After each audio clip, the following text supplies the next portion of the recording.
Unité 1, suite de la deuxième leçon. Les états de la matière et leur transformation.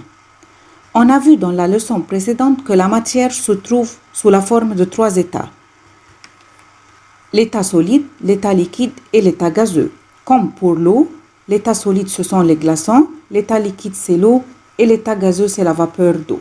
Dans cette vidéo, on va voir quelles sont les propriétés des 3 états de la matière, c'est-à-dire les caractéristiques qui différencient ces états. Pour expliquer les propriétés des états de la matière, on doit parler de la forme et du volume.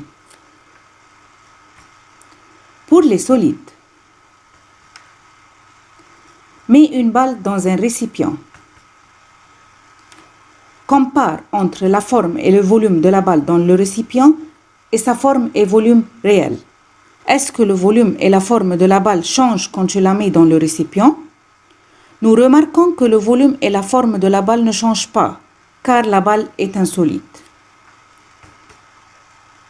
Donc, les solides ont une forme fixe et un volume constant, invariable, comme le glaçon.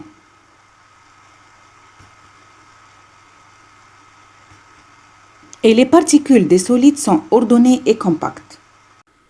Pour les liquides, si on verse 100 cm3 d'eau dans 3 récipients qui ont des formes différentes, est-ce que le volume de l'eau change?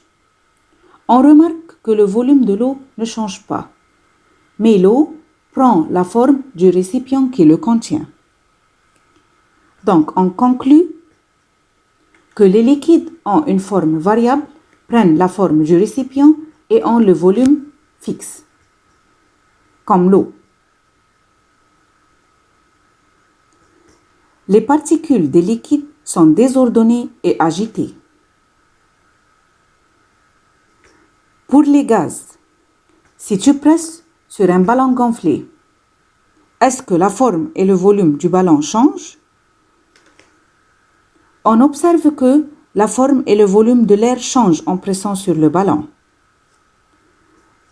Donc, les gaz ont une forme variable et un volume variable, comme la vapeur d'eau. Ils prennent la forme et le volume du récipient. Les particules des gaz sont désordonnées, espacées et très agitées. Résumons les 3 états de la matière. L'état solide, comme les glaçons, volume et forme invariables. L'état liquide, comme l'eau, volume fixe et forme variable. L'état gazeux, comme l'air, volume et forme variable.